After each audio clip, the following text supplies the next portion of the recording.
In this week's budget, Rachel Reeves announced that income tax allowances will be frozen until 2030. This means that many nurses and teachers are now going to pay more income tax. And this is after Labour spent years promising that they wouldn't raise taxes on working people. Yet this is exactly what they've done. What makes this even worse is that Rachel Reeves criticised this very policy when she was in opposition. She accused the government of pickpocketing working people through stealth taxes. She said the British public would not be taken for fools. This is exactly what this government is now doing by extending the freeze on income tax thresholds. Tax thresholds sound technical and boring, and in a way that's part of the point. Reeves probably thinks that the public won't notice, but the hypocrisy is obvious. Here's the simple truth. The rate of income tax goes up depending on how much you earn. There are a series of thresholds where tax begins or where higher rates begin. Up to around £12,500 there is no tax. Then up to around £50,000 you pay 20%, then 40% over £50,000 and 45% over £150,000.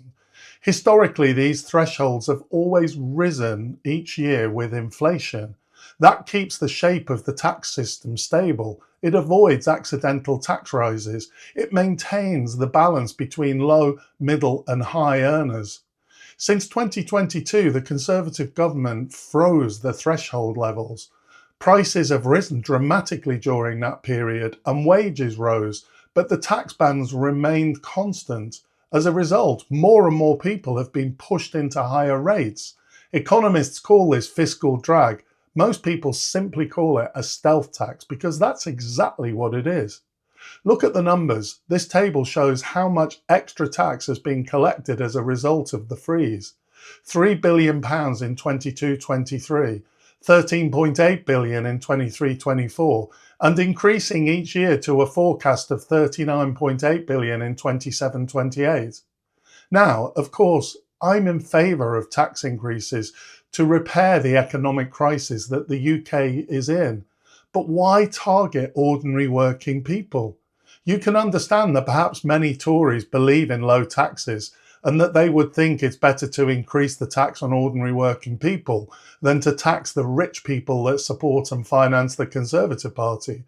But would you expect this from the Labour Party? The red dotted line shows the period when Labour took office. This was their chance to stop the pickpocketing. They could have reversed this policy. They did nothing. They kept the stealth tax in place. And now in this budget, Rachel Reeves has extended it for a further 3 years. The extension means that even more money will be taken from working people, as shown in this table. £3 billion in 28-29, up to £11.6 billion in 30-31. It's bad enough so far, but it gets even more unfair. This is a tax rise that only hits the people who change tax brand. Tax increases across the board would be one thing, spread fairly amongst everyone. But here we're talking about tax increases focused on people who just happen to be unlucky enough to earn a bit more that takes them into the next tax bracket. Someone earning £12,500 pays no tax today, but if they get a small rise to $13,000 or $14,000, they start paying 20%.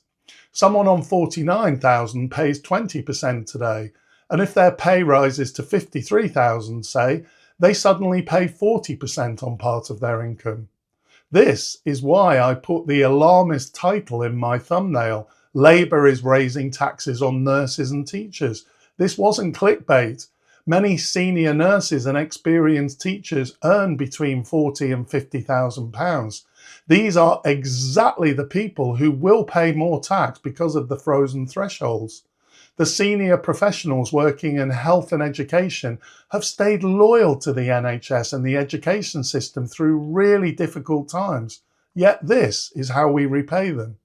If you're thinking that perhaps I'm talking about a marginal problem, that we're only talking about a handful of people who have this kind of problem of switching tax bracket, this definitely is not the case. By 2030, as a direct result of this Labour budget, 780,000 extra people will be paying tax for the first time, and they would not be paying that tax if the thresholds were allowed to rise with inflation. Likewise, 920,000 people will go up to the 40% bracket by 2030, which would not happen without this new policy. And amongst these 920,000 will be lots of teachers and nurses. Freezing the thresholds since 23-24 has already affected millions of people. The yellow columns show the number of very low earners who've been taken into tax for the first time by the Tories policy. More than 2 million people in 23-24, up to more than 4 million people in 27-28. For those going from the 20% to 40% tax bracket shown by the green columns, it's an increase of more than 1 million in 23-24 to more than 3 million in 27-28. Here we can see the continuing impact of this as a result of Labour's new policy in the budget. It's continued the increase of low and middle earners paying higher tax rates over this 8-year period to almost 9 million people in total. It's certainly not a marginal issue. There is one other concern that I could mention here as well. All these projections assume inflation of only 2% each year. In the real world, we face many instabilities: war, supply shocks, climate crisis, new pandemics, rising tariffs. Any of these things could have a dramatic impact on inflation, so it could very easily be higher. The fine-tuning of the finances 5 years ahead is crazy, given that there's every chance that there'll be more inflation than 2% during this period. It really is fantasy economics. Of course, any increase in inflation would push even more modest earners into higher bands. That means even bigger tax rises for the people least able to absorb them. So let's be clear, this is not a technical adjustment. It's a major tax rise aimed disproportionately at lower and middle earners.